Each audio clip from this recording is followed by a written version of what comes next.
Welcome back, Nick Lenz. Comic Corner, classic slash non-classic. This is episode number 1051, episode number 945. We got two Teen Titans trades. First up, we're going back to the 80s, the mid-1980s, with New Teen Titans, Volume 10. This collects issues New Teen Titans, Volume 2, issues 10 to 15, and the first annual. First about 10 annuals the series had. And as you can tell by the cover, yes, this book has the Crisis of Earth's tie-ins. You can tell Crisis of Earth's skies are red. Yep. This particular thing is just pure fun. Now, the thing with this particular book is the fact that, well, dealing with the Athena of Old Trigon stuff, Titan's Tower is still under reconstruction. Well, the first one anyways. The second was not built till 2000. Actually, it wasn't built till like 1999. And you're probably thinking, okay, you see, like on the cover, Nightwing, Cyborg, Starfire's right here. We have Wonder Girl in her wonderful costume she got back in the 60s. This, of course, the guy with the weird-looking sideburns, that's Joseph Wilson, a.k.a. Jericho. You also probably think, okay, now we know who Joseph Wilson is thanks to his parents on Arrow. He's the son of Deathstroke, obviously. Okay, you probably think, okay, who is this smoking hot woman here in the corner?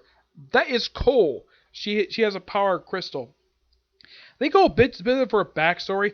In case you're wondering, yeah, she's a crazy Marvel woman, just like Cyborg and Starfire. Jericho is too. Yeah, they go a bit of a backstory in here, and of course they'll have a love story between her and Jericho, which that was pretty interesting. We have a couple of things going with Crisis of Earth. We have Mento Doom Patrol go freaking nuts. We also have Starfire and Nightwing go back to Homo just so she can get married to a Thamagarian because the parents said so.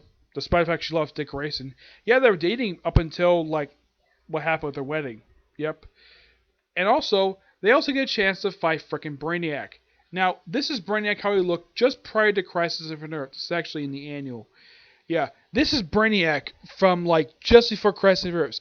You're probably thinking, is this the Bronze Age look? No, this is not the Bronze Age look. He actually had flesh. Yeah, the whole robot look to him, that was actually from, like, during this point in time, because after this, he basically went various different looks over the years. This book is fantastic. This book, a 9.5 out of 10. This is really, really good. Next up it is Teen Titans by Geoff Johns, Volume 3.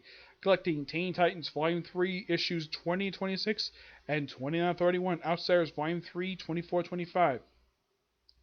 But thinking, okay, why is the Outsiders issues in here? Because it's part of the Insiders crossover.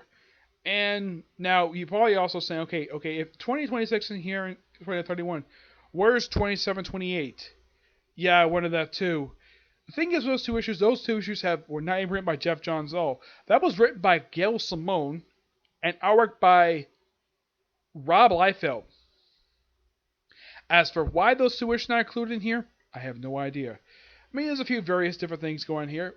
One of the things happening here is that Cyborg sets on as leader of the Teen Titans, and of course he hands his position off to Beast Boy, who's leader most of the time, along with basically Tim Drake.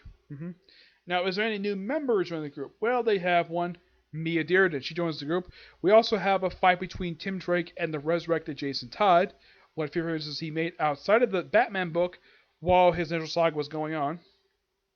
The whole thing with this, with Superboy basically having his head shaved and the whole L thing, that whole thing is set up part of the Insiders crossover. But yeah, the way the thing is written, it's kind of similar to how it was for Judgment Day. Like, he was one that started this off, and yet also we also have Indigo going rogue.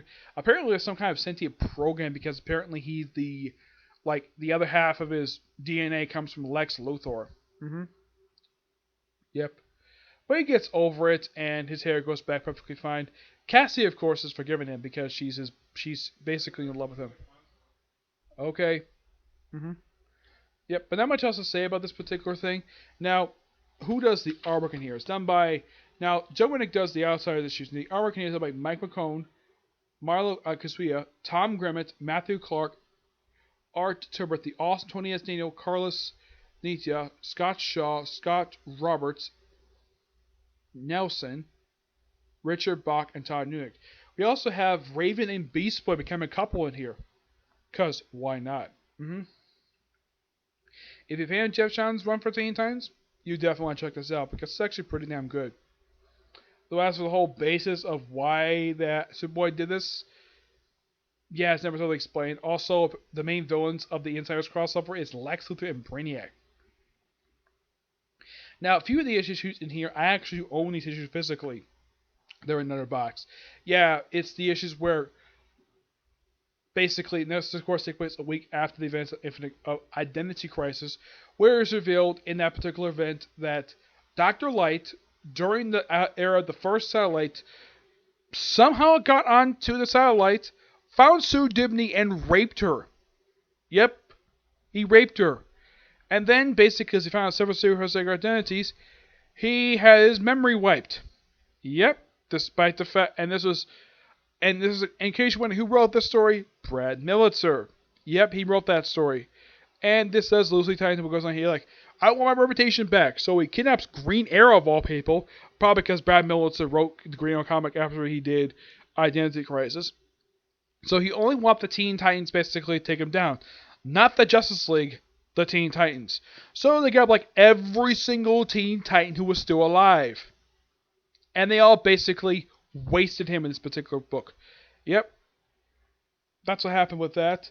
And the whole thing with the other issues that happen in here, it's basically the return of Brother Blood. Just a minor loose end with him. And yeah, he resurrects a few dead characters, and not much else to that. Mm-hmm. But this, of course, is... Now, who does he resurrect? He resurrects Lilith.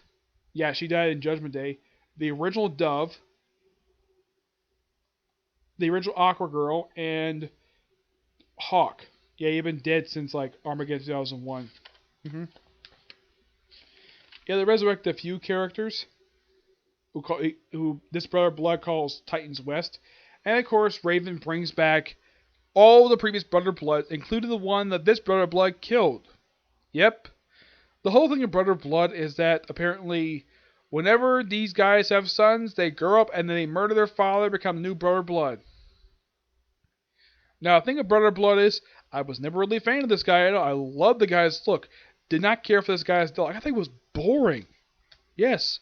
And probably the smart decision that Joe Wendick did when he took on the Outsiders, he basically wrote in the book he had it where he created this particular one, though he also retconned something that Marv Wolfman did, and pretty much had him kill Brother Blood, and he became new Brother Blood. Yep.